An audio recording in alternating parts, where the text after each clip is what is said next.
All right, friends, welcome to Iron Sharpens Iron. This is take two. We are having some technical difficulties Technical today. difficulties.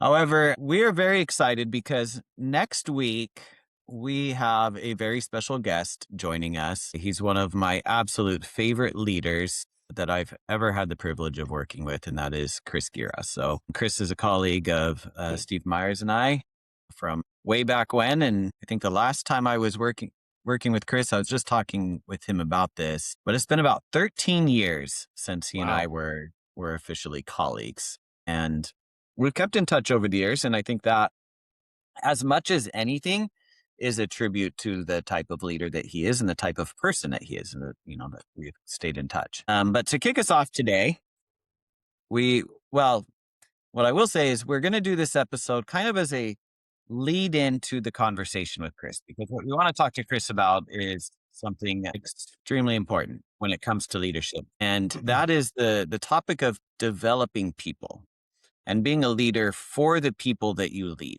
And I have a quote here from John C. Maxwell, one of the leadership gurus, if you will.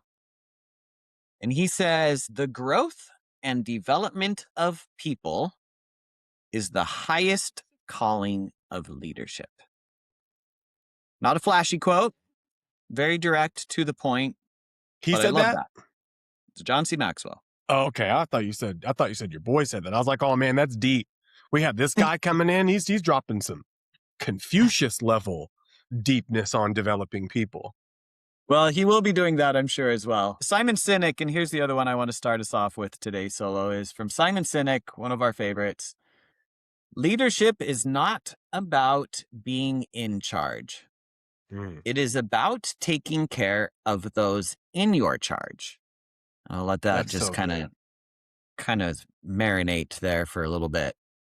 I was talking with Chris, and I'm not going to spoil all the things that I want to bring up next week, but I was talking with him this week about some of the memories and some of the initial conversations that we had. And it led me to just think of different leaders that I've had, because at the time he was with the vice president of operations. He's since gone on to do even more wonderful things and has a wonderful career. But what is so striking, and this will come up a little bit more next week too, is his style. He's all about people. Mm. This is why he and Steve work so well together, and why me and Steve and Chris and us all three really work together, is because we all have this shared vision about leadership. And they were my mentors initially. Really the first mentors that I had in leadership, but they care so much about the people. And what is so striking to me is the person who came in after Chris was the polar opposite. Really? And I had a conversation, and the first conversation I ever had with this gentleman, we're sitting down. I'd flown out to Utah, sitting down to have lunch with him. I had asked, hey, can we have a one-on-one? And I'd like to get to know you. I'm leading one of your biggest territories. It'd be good for us to chat. And I've been involved in all these other projects and things with the company. It'd be really good for us to get to know each other a bit better. And so I was sitting down with him, and the first thing is he made it very impersonal. We're like sitting in a cafeteria, which, okay, whatever, we're having lunch. Right. But then he starts like inviting other people to the table. Really? And like, okay. And I think he could sense that I was a little put off by that. And so he kind of like shifted and he turned. And so, okay, thanks. You're actually giving me your attention for a minute. I've flown halfway across the country to visit with you. But then we start talking, and I ask him a question about growth and development, and if he sees, value in people continuing to grow and get education and all of those things. And in essence, what he said to me was, well, what I've noticed in my career is that I think works well is if a person has a particular set of skills, and I need to say that in a Liam Neeson voice, Yeah. a particular set of skills that I've developed over my storied career. But if the person has these skills, I'll use them. But I don't really see the value in, continuing education. Like, person's either got the talents and I'll use the talents they got. And if not, I'll go find someone who does. And I'll paraphrase that in a way by saying, He's the kind of guy that is like, I'll use whatever tool is in my tool belt, but I'm not going to find a multi-purpose tool. I'm not going to help people develop into something greater. I'm not going to help them go get certifications and things that will actually be valuable to the business. They are who they are. And I couldn't believe it because, I just spent all these years working with Chris and Steve. And then this guy comes in Right. and he's so different. I was like, wait, what? So Huh? you don't actually see us as people. We are just tools to be used. Right. I'm just a saw. Yeah. And when when the blade on this saw gets dull, you're just going to discard it. And, as leaders, that is not something I believe. Now, No. that was my interpretation of the message. I will say, maybe I completely misconstrued what he was saying, but that was what I took away. But subsequent things that happened at the company kind of led me to believe that that truly was who he was and actually didn't end up being there very long. But, Simon Sinek also says, a leader's job is not to do the work for others. It's to help others figure out how to do it themselves. And that's where I think the development part comes in so strongly. As I've gone through my career and thinking of all the things that I've accomplished, and I know you're the same way, Solo, it's the people we've met along the way and the people we've been able to help get to the next level or to help go accomplish their dreams are the things that, that's what stands out to us. Hitting certain metrics, whether it be in sales or operations, that all fades. Yeah. Is what it is. The trophies from Stevie, it's still great. I love seeing it. Makes me feel good. Yeah. But the relationships that I've developed and the people that I've been able to help along the way, that's what really stands out. Me too. I feel like relationship at its core is the core of everything that we're doing when it comes to like that feeling of, did I make a difference? Was I successful in life? Was my small in relation to the universe, 100 years was just overestimate experience. Did it leave a mark? Like, are things going to be better? Maybe, just maybe, if I do my best and try my best, things will be better because I came this way. And I think if you look back and you're truly going to get a judge on if that's true or false, it really is relationship. Like, think about it, right? Think about our boy that's using people as a tool. Let's just say that he's the best tool master ever, and he finds a hammer like you, Jake, and just nails a couple of goals. And he finds a saw and discards you because now he needs to cut some stuff. And then after he's done cutting, he finds something else, and he's just builds this beautiful life for himself. At the end of his days, how much of an impact would he have made, and on who? Maybe a huge impact on one person. Now think about you. You sacrifice your time and your energy. You see somebody who is a hammer, who looks at every problem as a nail, but you understand that they need to be a multi-purpose Swiss Army knife, and sometimes they're going to need to be scissors, and sometimes they're going to need to be a saw, and you develop this hammer into a multi-tool. And now that multi-tool goes into their family and is able to multiply their impact on them, who is able to develop their sons and their daughters who multiply their impact on other friends and family members. And you just keep doing that again and again and again. And it takes a lot of energy and effort to develop. It sucks developing people. Like, everyone says they want to be a leader. Being a leader sucks. Like, when it comes to just our own human wants, needs, and desires that our brain has set up for us. If you want safety and security, don't be a leader, because you're going to not only be responsible for what you do, but for everyone else. And they're crazy. If you want consistency and certainty, as Tony would say, don't be a leader, because you're going to have people that show up that are steady eddies, and all of a sudden they're going through a divorce and now they're in shambles and you still have to be there. If you want some type of, I'm going to get what I put in, don't be a leader, because your efforts and energy have nothing to do a lot of the time with the results that you get. And it's very difficult to, I would assume assume where you're going to be from day to day. Being a leader is hard. People are messy, but it's worth it. And imagine if you take that task, that, I would say, cross that you bear every day for being a good leader and pouring in and loving people and developing them. And then at the end of your days, you're swayed and say, what kind of impact did you make and on who? And you look and said, I made an impact on this person. And the ripple of the water rippled to that person, and then this person, and it rippled to that person, and then this person, it rippled to that person. It's like, oh, Jake, like you touched 1,000,000 lives, which will touch 1,000,000,000 lives, which will touch 1,000,000,000,000 lives, which will have changed the world and maybe fabric of all that is. It's like, good job. Good job. And I feel like that at the end of the day is why ultimately the developing of people and the pouring into people and the sacrifice for others feels so good, because there's something about it in our soul. It knows that like that's our purpose. That's what we're here for. So I kind of feel sorry for those people that look at people like tools, like just, just names on a spreadsheet or an Excel sheet. I feel sorry for those people, honestly. They're missing They something. They're missing something big. they're missing so much. I mean, another Simon Sinek quote that speaks directly to that. He says, leaders, not good leaders, not great, but really, I'll use the Tony Robbins lingo here, outstanding leaders, the ones who really stand out, they don't see people as a resource to be used. They see them as human beings to be developed. I agree. John Quincy Adams, former president of the country, John Adams' child, if I remember right, Okay. says, if your actions inspire others to dream more, to learn more, to do more, and to become more, that's what makes you a leader. I love that.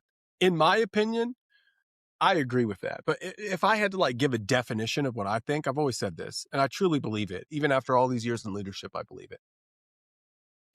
Greatness in leadership is directly correlated to one's willingness and capacity to be of service to others.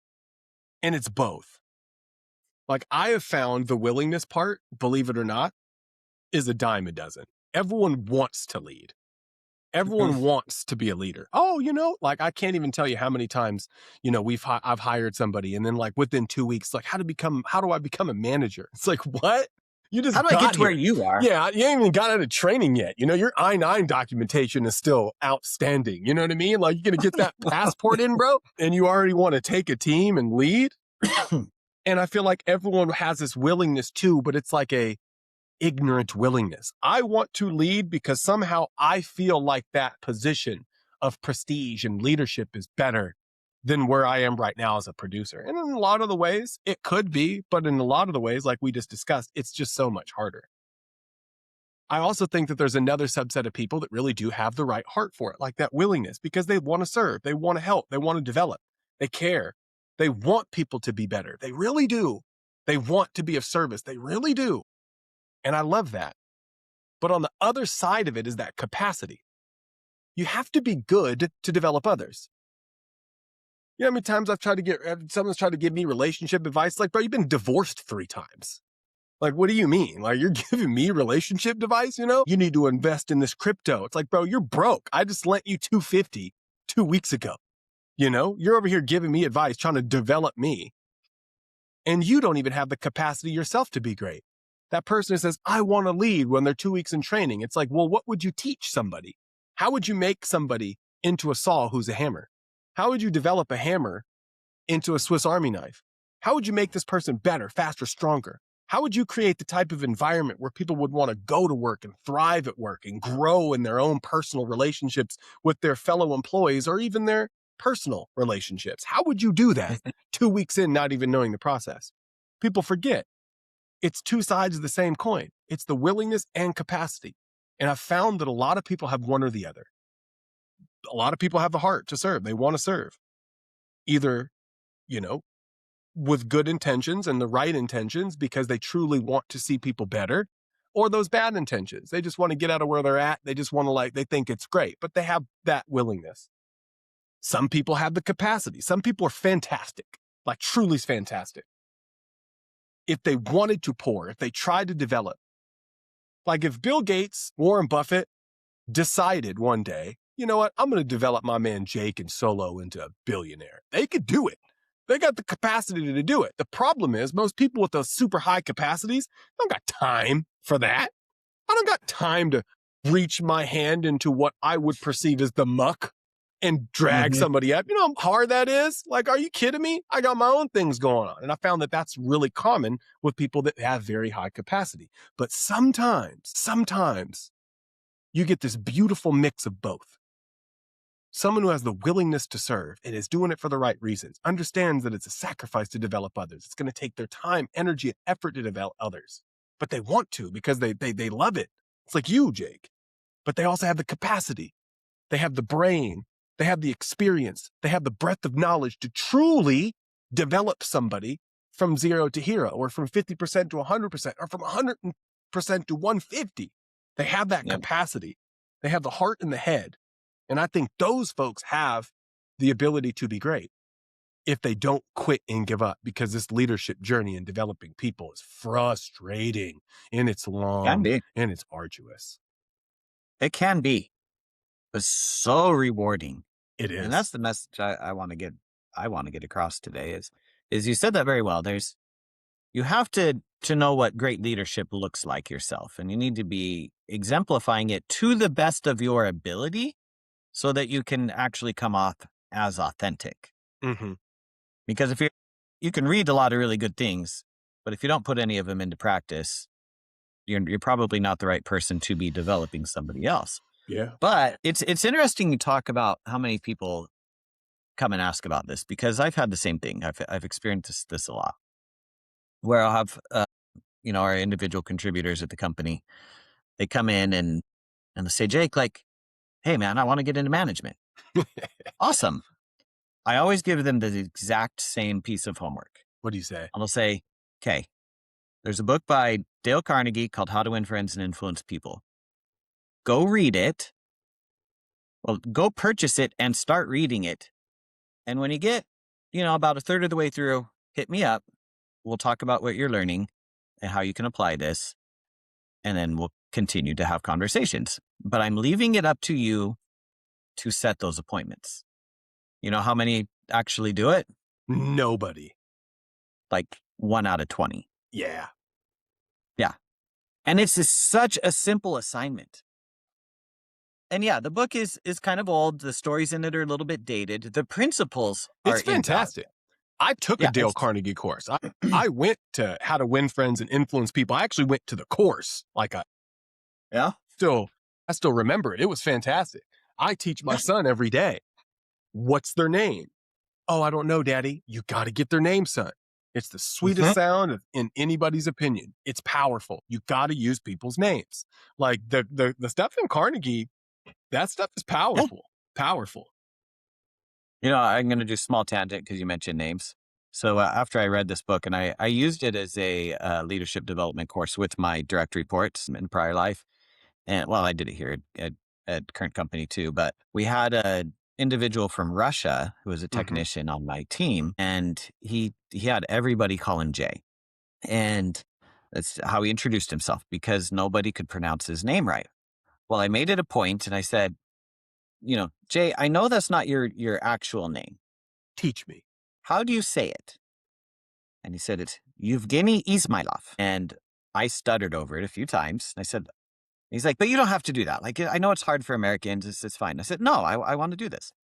And so I actually started calling him by his first name, Yevgeny. It made such an impact on him. Like, he just shone like the sun after that. And, his direct manager did the same thing. And we started calling him by his real name. It meant the world to him, to the point that when he got married, he invited us to go to his wedding. And like, he had nobody there because he's from Russia and his family wasn't around. And it was so cool. And I was like, there's something to this. There really is. But it's just those little things in investing in people. Yeah. So you talked about how frustrating it can be. Yes, because as a leader, time management can be extremely difficult. And you have all these, as you said, you have all the stuff that you personally need to do. You have the responsibilities for the entire team. You're held to individual performance. You're held to the team performance. You're held to your ability to influence company performance. Mm-hmm. And the higher you go, the more stress and demands and the more KPIs you got to measure, and the larger your scope of influence needs to be. And so being able to make time for your people Yeah. can become extremely challenging because you start to feel, and I know you felt this, I definitely feel it. You start to feel like you lose control of your calendar and that other people are placing are telling you where you need to be because everybody's inviting you to all these corporate meetings and you got to go do this and you're trying to manage your inbox at the same time and whatever social messaging app the company's using, you got to stay on top of that. And then you find yourself working hours and hours and hours. How do you still make time for your people individually? I feel like that's it, man. Because even you could be the least paid among us or the CEO of the number one company on the planet making millions, billions of dollars. And all of us, our time is our most valuable resource Yeah. because we only get so much of it in a day and we only get so much of it in a lifetime. And giving that to another is an investment. It's a true investment, which is why I think that it's so valuable to give it to people that you truly want to invest in and develop. But it's also why I think it's very important that you don't just give it to things and or people that are not worth the investment. Because how many times do we get caught up in a conversation where we're just going circular with somebody that's not worth the investment? An argument, a disagreement, total waste of your time. I said yes just because I'm a people pleaser and a yes person, and I just wasted 2 hours of my life trying to be liked or appreciated when I know it's not worth the investment, when I could be pouring into somebody something that is worth the investment. So I Hmm. think that being very, to your point, on top of your calendar, they say if you master your calendar, you master your life. And it's less about mastering, I think, your calendar. Well, I guess it is about mastering your calendar. But to do that, I feel like you have to realize that every moment is a gift. Every second is valuable. And how you use that time is an investment. A lot of us invest in scrolling for hours. It's a poor investment. Some of us Hmm. invest in doing things that take the edge off. It has its place. I don't think that life, the cake of life, is worth eating without a little icing, right? But if you're investing all your time into icing and all you're eating is icing, you're going to look up with your teeth rotted out of yourself and your belt loops not working anymore, right? You have to invest wisely. And I think when you start looking at your time as an investment and you value people and you have the capacity to serve, you could start investing in others and understand that that investment multiplies. It's like the, Yeah. the eighth wonder of the world, right? Like Warren Buffett said, compounding interest. And that's what I look at in people. It might not Yeah. like I might not, I invested a lot of time into making sure that my son can walk. And obviously all of us parents have done that. But I was sitting over there the other day feeling lazy on the couch and I'm like, son, he's 5. Go grab me that blanket. He walked over there, grabbed it. I'm like, solid return on my investment right here. I didn't have to get up. He went over How there many and grabbed times? it for me. And it's a Yeah. terrible example, but that's what it is, right? You invest It's in a great people. example. Yeah, you No, I invest think in it's a great people and it example multiplies. because how many times did he fall before you gave up on him? So many times. So many times. But you know, the funny thing is, But did you give up on him? Did you say, never, dude? because he was worth the investment. I loved him. I cared about him. I knew his capacity. I knew his potential. So I would never give up. And the crazy thing is, to your point, like if you were to ask me, well, how long would you continue investing in that faller until you just cut your investment? It's like never, forever. I would Exactly. keep pouring forever because he's going to get it eventually and it's going to be worth its effort eventually. But because I knew how valuable he was and I loved him so much. And I think that is the beautiful thing about leadership because, you said it's a multiplier. It truly is. It is. It's a multiplier of people instead of the multiplier of emails and tasks and results and everything else that leaders get so focused on.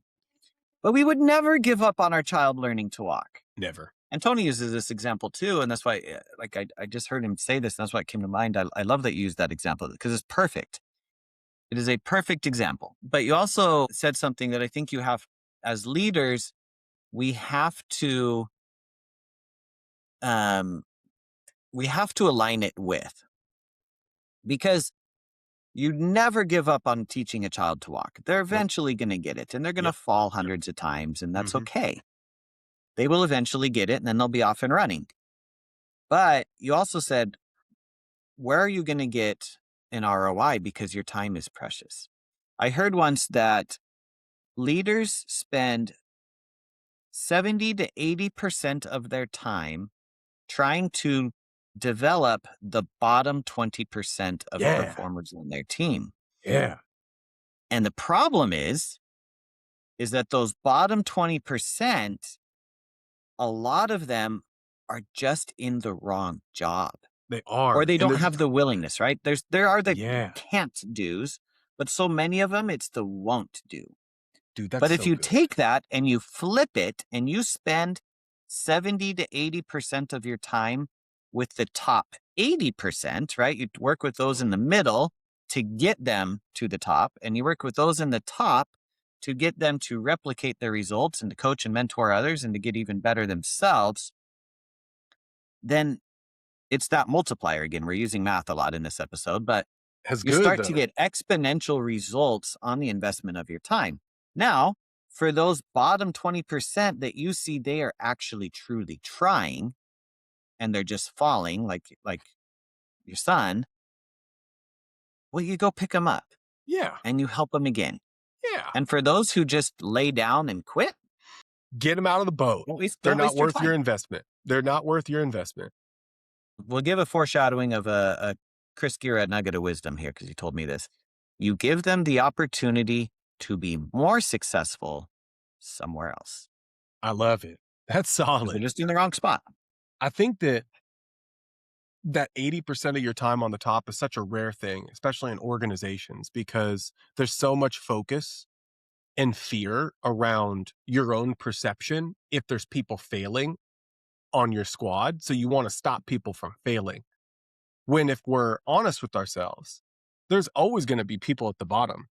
And investing in super soldiers are going to get you more, I would say, bang for your buck than investing in folks who, if I have my son, if I'm in an organization and am I going to spend all my time teaching my son to walk, or am I going to be working with Usain Bolt on how he can, do a little bit more high knees and get out the block? You know what I mean? Because at the end of the day, no matter how much I pour into my son, his capacity to win that race, that 100-meter dash in the Olympics, he's just not, he just doesn't have it.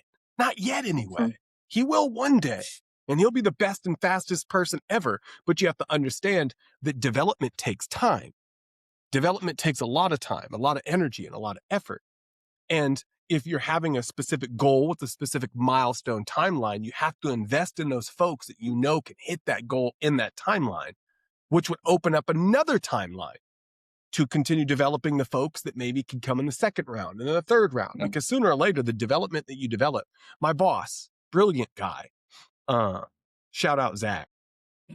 He told me the other day, he's like, one of the things that I learned in my leadership career is that it's not my job to do every job. It's my job to find people that could do the job at a level that I'm comfortable with and develop them up. So for example, if I give something away, I know if I do it, I'm going to do it at 100%. It's going to be done the way I want it to be. If I give it to someone else, it might be done at 80% because I've identified them as high potential, but it's not going to be done at 100%. But if I find 5 people to do it 80%, my job is then to come in and fill the 20% for the first person and the second person and the third person and the fourth person and the fifth person. And then I have 5 100%, which is my 500%. I can't be 5 times, but I can delegate to 5 people at 80 and develop them and add the extra 20%. And then the next time they do it, they'll be at 85 or 90. Now I can find 10 people or maybe 6 or maybe 5 90s. And then I have another 2 people that I could pour into. Before you know it, I have 10, 15, 20 people that are doing everything at 95 to 100%. And I just have to boop, add a little here, add a little there, add a little there. And that multiplies my impact. I thought that was really wise. That's And really I feel insightful. like, exactly. And I feel like if I like to bring everything back to the beginning, like my personal leader, I would say my father and, all of our heavenly father, right? Like you go back to Jesus. It always tickles me that the first thing Jesus did when he came on the scene, what is the first thing Jesus did when he came on the scene, Jake? It's before the water and wine. Water Way into before wine, right? that, first thing that he did is he went and He gathered found a the whole bunch fishermen. of disciples. Yeah, the fishermen and said, "Come follow me." Come hang out, bro. Come follow me. God didn't even give God an established team. Like God had to go and recruit his own team and develop his team. God could have found 12 dudes that were on it. Like, I want this guy over here. This guy, Elon, he's really sharp. You know what I mean? He does his stuff. I want this guy over here. He's really strong. He's going to keep me safe. I want this guy over here. He's actually, he can kill a person with a, jawbone. This dude is bad. Like, he's going to make it. Mm-hmm. He could have snapped his fingers and made those 12 people perfect, but he didn't. God didn't. The first thing that God did was recruit for and establish and develop a group of people to send them off on the most important, I would say, accomplishment, in my opinion, the world has ever known.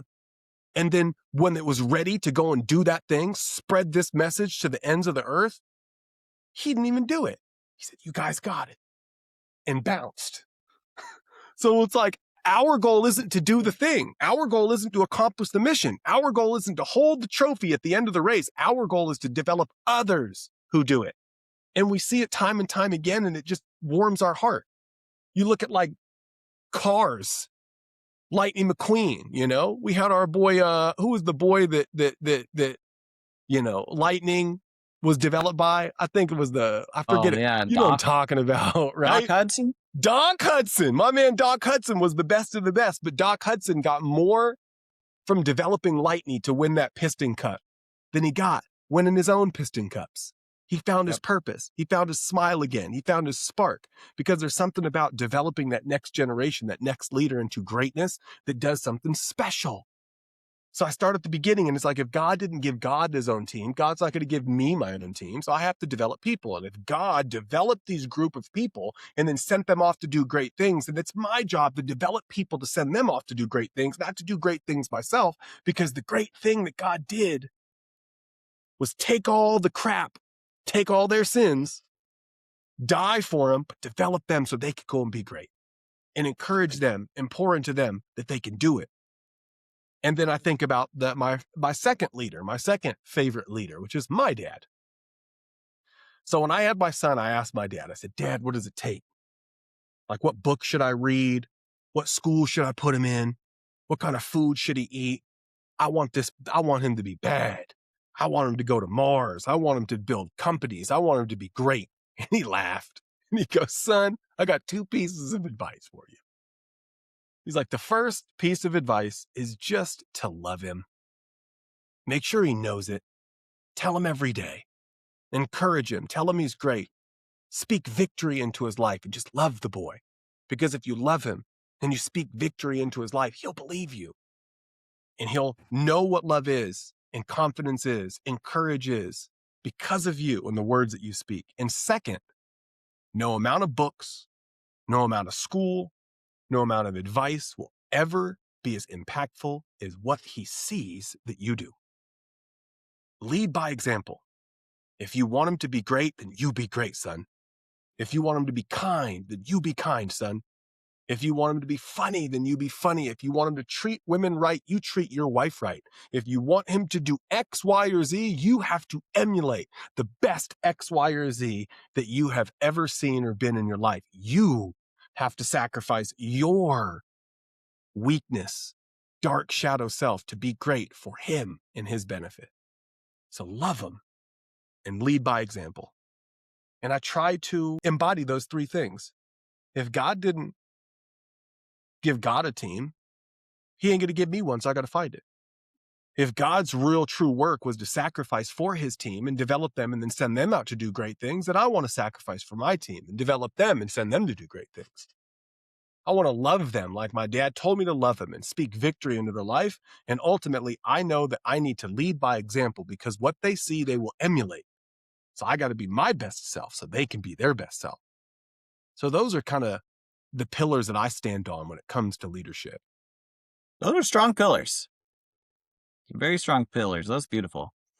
I think the last thing here that I will say is, you know, every leader has to make a decision, on how they are going to lead. Are they going to try and take all the glory and be the Mm, hero themselves? Or are they going to build a team of heroes? yeah. I mean, even the Avengers. I mean, Iron Man only did so much on his own. Thor only could do so much on his own. Captain America could only do so much on his own. But when they came together, that's when they truly triumphed. Yeah. But, I go back to Stephen Covey with 7 Habits of Highly Successful People. And he has the thing where he says, well, if you were able to see your own funeral, what are people going to say about you? Who's going to be Mm, there? And that is one of the things that has truly shaped how I lead. Now, there's also there's the wonderful mentors, and we've had we've had one of them as a guest already. We're going to have another one as a guest next week, and they've really helped shape me in the business world, at how to lead. But if you think about, what do you want people to say, and who do you want to be at your funeral? Obviously, you want your loved ones and your family there. You want your friends, but how many lives were you able to impact? And what are the people going to say? My mother-in-law passed away a little over a year ago, and we had a celebration of life for her. She's an unsung hero in this world because she didn't have a lot of worldly accolades. Professional career was spent as a librarian at an elementary school where she worked with young people and taught them the value of stories and learning and books. Invaluable lessons. huge. And in her church service, she worked with the young women's organization. And so she was working with young women ages, about 12 to 18 and, planning summer camps and, teaching lessons on a weekly and planning activities and all these things and just teaching them how to grow and to be wonderful, developed women. And what the most beautiful thing was when we had her funeral, her celebration of life, there were so many people that came up and they just shared stories of the impact she had on their life. And some of those that she'd served with in the church got up and they talked about her years and years of working with all these young women. And they'd flown in from around the country to be there for just a couple of hours to remember and honor the life of this wonderful woman. It's awesome. And that's how I want to be. Yeah. You know, I can go and I don't want to be at my funeral and people be up and, yeah, Jake, he reduced our operating costs by 20% in 2025 and Ballin'. went up by 12% that year. It was Nah. amazing. Like, company made an extra $5 million. Yeah. Yeah. Like, no one cares about all No one that. At the cares. end of your career, no one cares. At the end of your life, no one cares. But to have people that I was able to pour into, to make time for them and to make them feel valued as an employee of the organization, to understand what is it they want to achieve and to do what I can to help them achieve it, knowing Yeah. that in developing them, most likely they are going to end up leaving the team and going Yeah. somewhere else for that position. Yeah. And that's happened to me over and over and over. And you know what I do when they tell me that?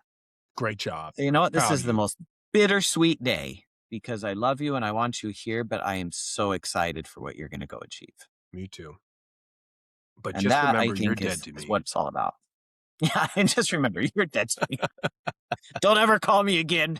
Don't you ever call me again. No, but that's like the most rewarding part of it.